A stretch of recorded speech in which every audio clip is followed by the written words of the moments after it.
So, Warfare is a new war film from A24 directed by Alex Garland and this other guy who actually experienced the events that are told in this movie. And it's basically about a platoon of soldiers who embark on a dangerous mission in Ramadi, Iraq. It's all based on a true story, and I gotta say, this movie was fucking phenomenal. This is easily one of the best films of the year. It's intense. The battle sequences are awesome. Holy shit, is this movie bloody too? It's really bloody. So if you like a lot of blood in your war films, definitely check out Warfare. And also, not only are the battle scenes awesome, but they're intense. This movie is just constantly intense from start to finish.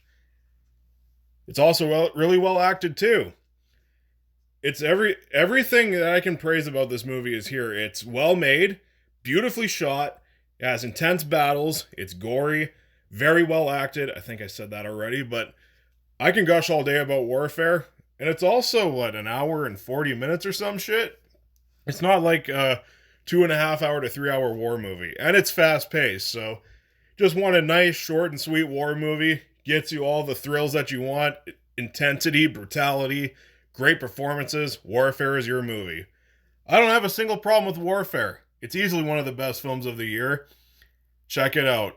A24 has knocked it out of the park with this one, and I'm glad that Alex Garland did not retire after Civil War because, god damn, he crafted a damn fucking good movie here.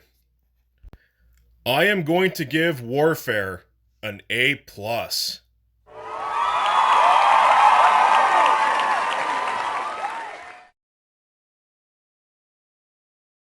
Okay, Hell of a Summer. It's directed by Finn Wolfhard and Billy Brick. And it's a horror comedy. Well, slasher. You know, it's got the typical slasher formula. It's a throwback to 80s slashers. You got a group of kids at a summer camp. They're being terrorized by a masked killer, yada, yada, yada. This movie's more in the vein of something like Friday the 13th or The Burning or Sleepaway Camp. You know, that kind of thing. Okay, Hell of a Summer. I love slasher movies. Hell, one of my top 3 movies of last year was a slasher movie. So, that being said, how does this movie stack up to like a lot of the not only old slashers but the more modern slashers? This movie sucked ass. I did not like this movie at all. Not a single fucking thing worked about this movie for me. I know this movie has like a 50-something% on Rotten Tomatoes. It should be lower. This movie is not good. The kills are lame. Not one creative kill in this movie. The comedy was not funny. Holy shit. Ugh. And the directing. Okay, I get Finn Wolfhard. He's young. He's only in like early 20s. I think he needs to take more classes in directing or something, learn a bit more things, because this movie was not well directed. I thought this movie was boring as shit. It's not well paced. And like I said, the comedy in the writing department, the comedy does not land at all. Like, this movie's very Gen Z humor. And I'm not, even though I'm part of Gen Z myself, I did not care for this movie's humor. It did not make me laugh. Like, if you're going to make a comedy, just get a little edgier. This movie's rated R. You can offend some people. Come on. Or get a little sleazier. There's no nudity or anything in this movie, fuck. It's a slasher movie. In the fucking woods. At a summer camp. Get sleazy. Get gory. Be violent. All that shit. That's all I want in a fucking slasher movie. And if you're not going to make your kills violent or really anything that resembles an R rating, you could at least be like Happy Death Day and add some more creativity to it so it doesn't distract you from the fact that the kills are so tame. This movie did not work at all for me. It's a lame slasher. It's a terrible comedy. I didn't like one bit of this movie. Let's just get to the rating. I am going to give Hell of a Summer an F.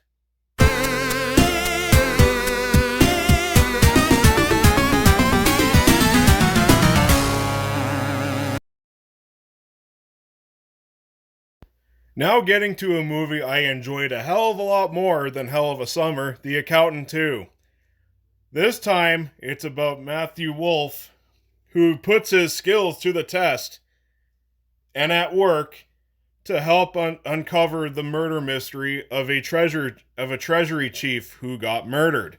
Okay. This movie was a lot of fun. I enjoyed the first one, but this movie I enjoyed a lot more. This movie's a lot more fun. I thought Gavin O'Connor really directed the shit out of these action sequences. This one has a lot more action than the first one, and for me, that was a plus, because this movie, when it came to the action scenes, they were so gritty and quite violent. You know, lots of guns and shooting and explosions. Yeah, this movie was a great time. I thought Ben Affleck was great in his role, and I thought he had really good chemistry with his co-star, Jon Bernthal. There was a bit of like a buddy comedy kind of aspect to it, which I thought was really fun. And also, I like the whodunit aspect of this movie, too. There's like, because yeah, like I said, when I said the plot synopsis, there's a murder mystery here. So yeah, this movie is a bit of a whodunit as well as an action thriller. And I thought that was really well done, too. Really kept me invested. I thought the plot was really, really compelling. So overall, the only issue I have with The Accountant 2, I just think this movie was a bit too long. And yeah, there's some scenes that could have been cut out a bit. That's about it. I really do like The Accountant 2 quite a bit. I thought it was better than the first one. And I like the first one too, but I do think this one was better. So yeah, go and see The Accountant 2 if you haven't. It's a great time. I am going to give The Accountant 2 an A-.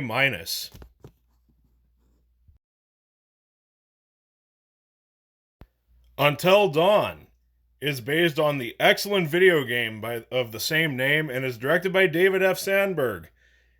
Follows a group of people who are stuck in a time loop and are dying over and over again in many gruesome ways.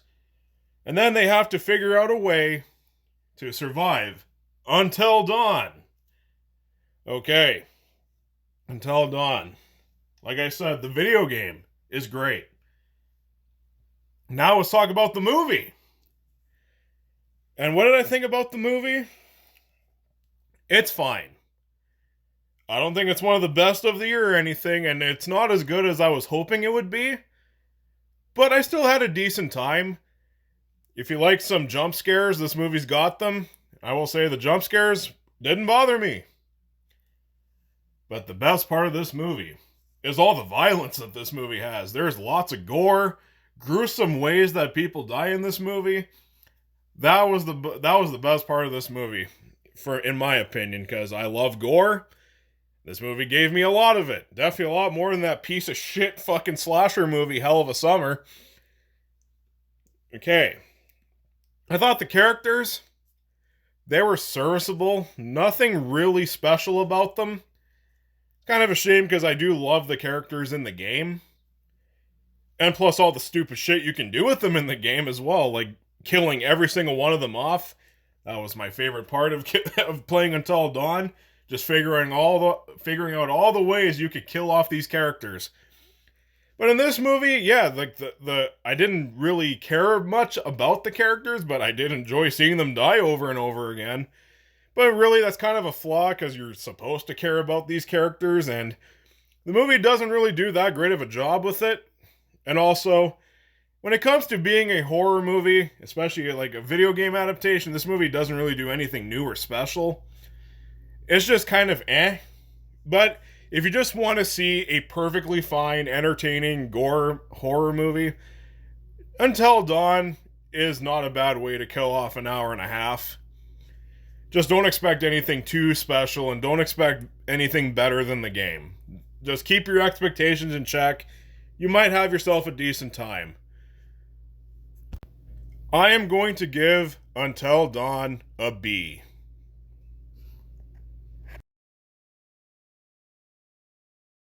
Sinners was my most anticipated movie of the month. Stars Michael B. Jordan in a dual role, and it's directed by Ryan Coogler. It's been a little bit since Ryan Coogler directed a movie. I think it was Black Panther: Wakanda Forever. That was the last movie he directed. And now we got Sinners, a horror movie from Ryan Coogler. Hell yeah, I can't wait to see how this turns out. Well, I saw it back when it came out, but of course I was in the process of moving, so a lot of these movies I didn't review because of that. But now I finally get to review Sinners, and this movie was fucking incredible. I think this is his best film yet. I loved Michael B. Jordan in this movie. I thought he was terrific in both roles that he plays. It's both a vampire movie, an action movie at times, and it's a good period piece. And I like how this movie got a bit of inspiration from Dusk Till Dawn. And you know, when a movie takes inspiration from Dusk Till Dawn, you know you're going to be in for a fun ride. And that's exactly what this movie was. It's very Stephen King-like, which is a big bonus too. There's a lot of blood in this movie, which I loved because I love a bloody horror movie. But it's also very well directed, very well written, beautifully shot, wonderfully crafted. This is one of those rare perfect horror movies in my opinion. I loved every minute of this movie. This movie is 2 hours and 20 minutes approximately, and this movie went by so quick because I was so entertained and I was having a great time with it. And just being in awe just by how beautifully crafted this movie was. Ryan Coogler has never made a bad movie yet, and I can honestly say he finally made a movie that topped Creed for me. This movie was magnificent. I loved it. I don't have a single flaw with this movie either. I can't believe that I have 2 movies this month, in 1 month, that got the same grade. Because this movie absolutely earned it. This is probably my favorite movie of the year so far. I really adored Sinners. It's so much fun, it's so entertaining, and just works as a great horror movie. If you love horror, definitely check this one out. I am going to give Sinners an A+.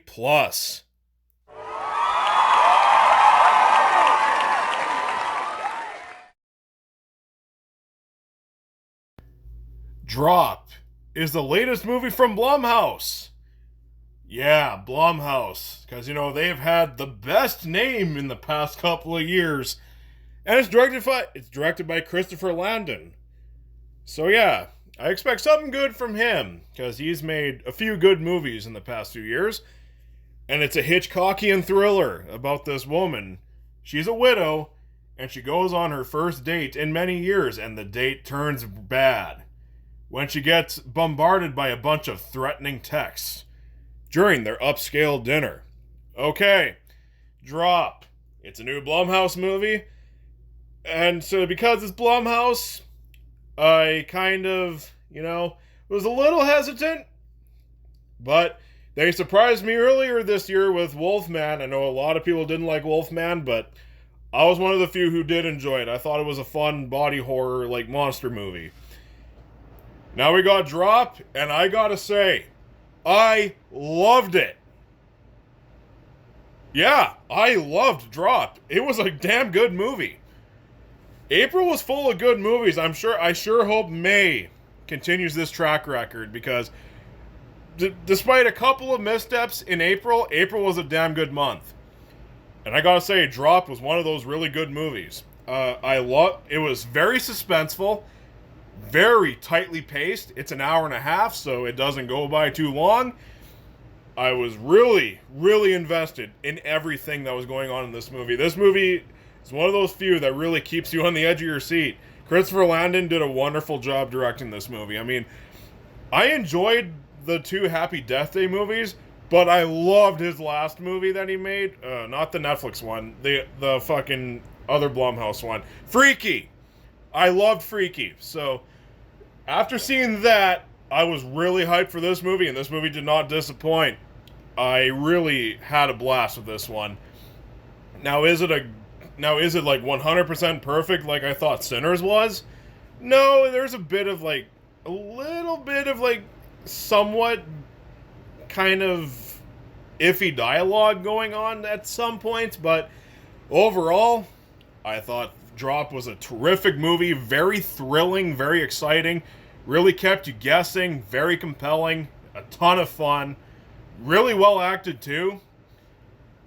I can't think of a better thriller that would have come out around this time of year. Drop was a massive surprise.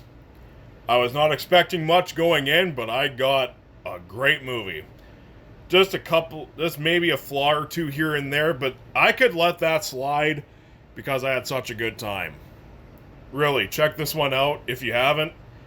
You'll have yourself a blast. And it's only like 90 minutes, so it doesn't take too much of your time. Even if you don't like the movie, I can assure you, it's over quick. But I loved it, and I recommend it. So yeah, Drop, very high recommendation for me. I am going to give Drop an A.